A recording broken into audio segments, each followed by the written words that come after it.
Hai teman, sekarang Yanti dan Yanto akan mengajak kalian untuk belajar tentang fluida dinamis persamaan Bernoulli. Apakah yang dimaksud dengan fluida? Fluida adalah zat alir, yaitu suatu zat yang mengalir dan bisa mengalami perubahan bentuk secara terus-menerus jika terkena tekanan. Fluida meliputi dua jenis bentuk zat yang dapat mengalir, yaitu zat gas dan zat cair. Kenapa zat padat tidak termasuk fluida? Karena zat padat tidak bisa mengalir secara terus-menerus.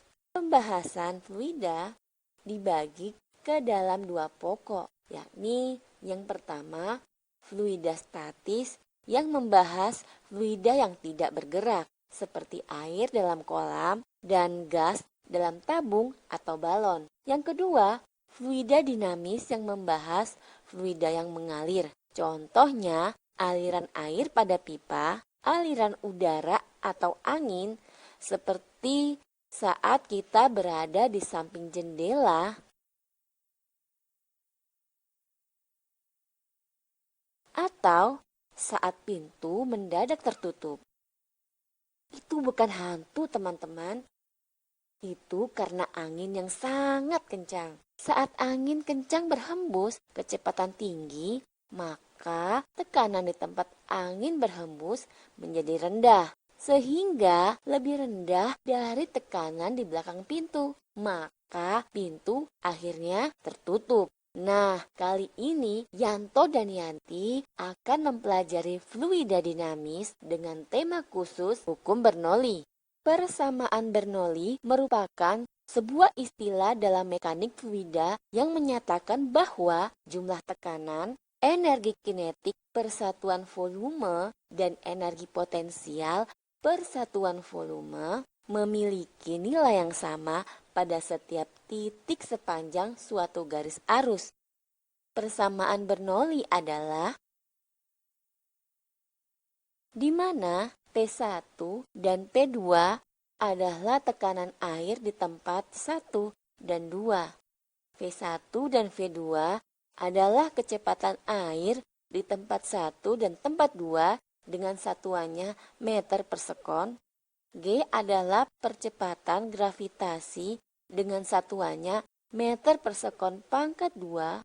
H1 dan H2 adalah ketinggian air di tempat 1 dan tempat 2 dengan satuannya meter.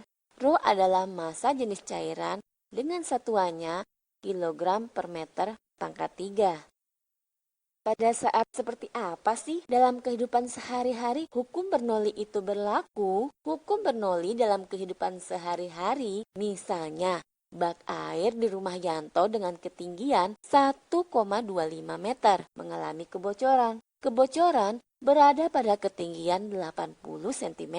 Tekanan air di titik acuan sama dengan di tempat 1 maupun 2. Berapakah kecepatan pancar air pada lubang bocor dan di manakah air akan jatuh jika nilai percepatan gravitasinya sama dengan 10 meter per sekon pangkat 2. Diketahui titik 1 adalah permukaan air di atas bak, titik 2 adalah titik tempat di mana bak bocor. Tekanan udara di posisi 1 dan 2 adalah sama, yakni senilai dengan tekanan udara luar. P1 sama dengan P2 sama dengan P0. Lubang titik 1 yang jauh lebih besar dari titik 2 sehingga turunnya permukaan air sangat lambat. Turunnya permukaan air di titik 1 disebut kecepatan aliran fluida di titik 1 atau V1. Karena sangat lambat, maka V1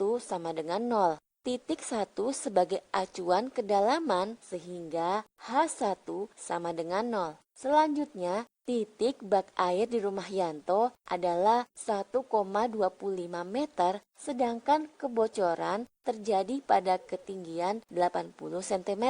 Dari sini, kita dapat mengetahui nilai H2 sama dengan 125 dikurangi 80 cm sama dengan 45 cm sama dengan 0,45 meter. Lalu percepatan gravitasinya sama dengan 10 meter per sekon pangkat 2. Ditanyakan, pertama, mencari kecepatan pancar air pada lubang bocor. Untuk mencari kecepatan pancar air pada lubang bocor, kita dapat menggunakan hukum Bernoulli, yaitu berikutnya apa yang harus teman-teman lakukan? Perhatikan.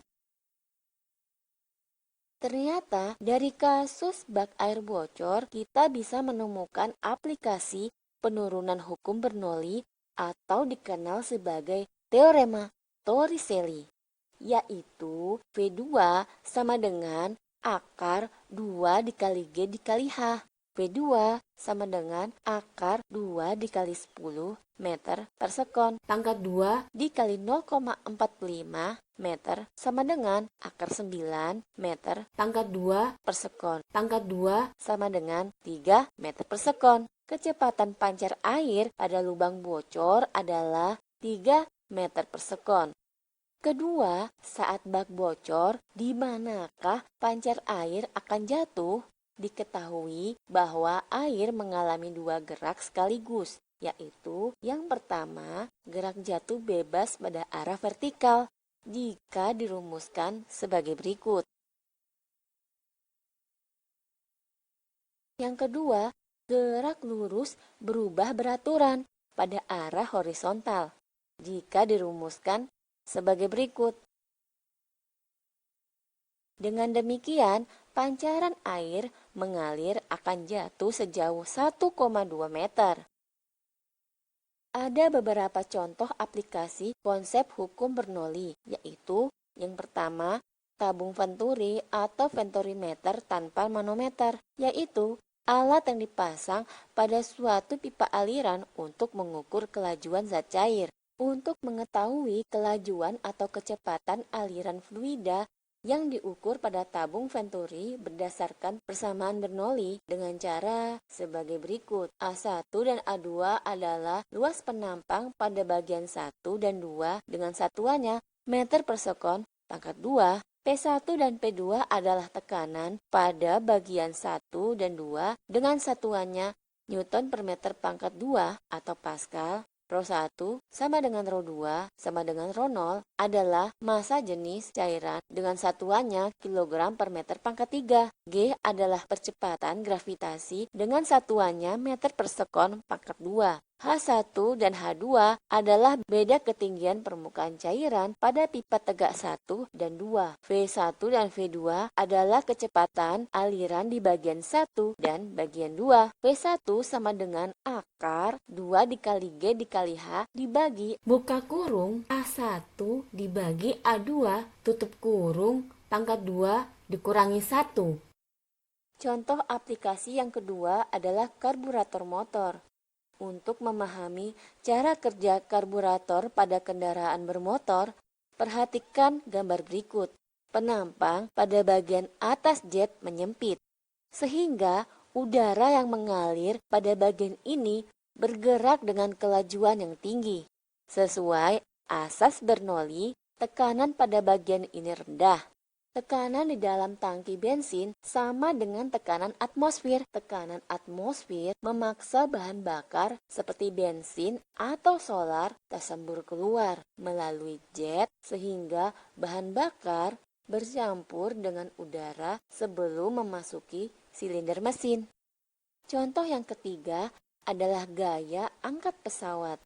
Timbulnya gaya angkat pada pesawat terbang disebabkan oleh adanya aliran udara yang melalui sayapnya yang dibentuk sedemikian rupa agar udara bisa mengalir pada kedua sisi sayap pesawat, maka pesawat harus digerakkan maju. Tampak udara di bagian atas sayap bergerak lebih cepat daripada udara di bagian bawah sayap, yaitu V2 lebih besar dari V1. Perbedaan kecepatan ini menyebabkan perbedaan tekanan di atas dan di bawah sayap. Sesuai asas Bernoulli, jika V2 lebih besar dari V1, maka P2 lebih kecil dari P1. Tekanan di atas sayap lebih kecil daripada tekanan di bawah sayap. Selisih gaya yang bekerja dari bawah dengan gaya yang bekerja dari atas merupakan gaya angkat bagi pesawat atau FA.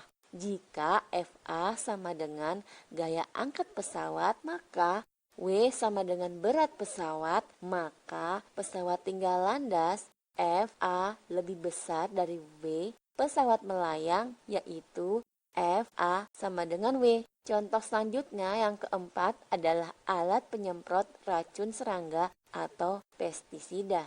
Demikian materi tentang fluida dinamis persamaan Bernoulli. Sampai jumpa pada materi lainnya. Selamat belajar.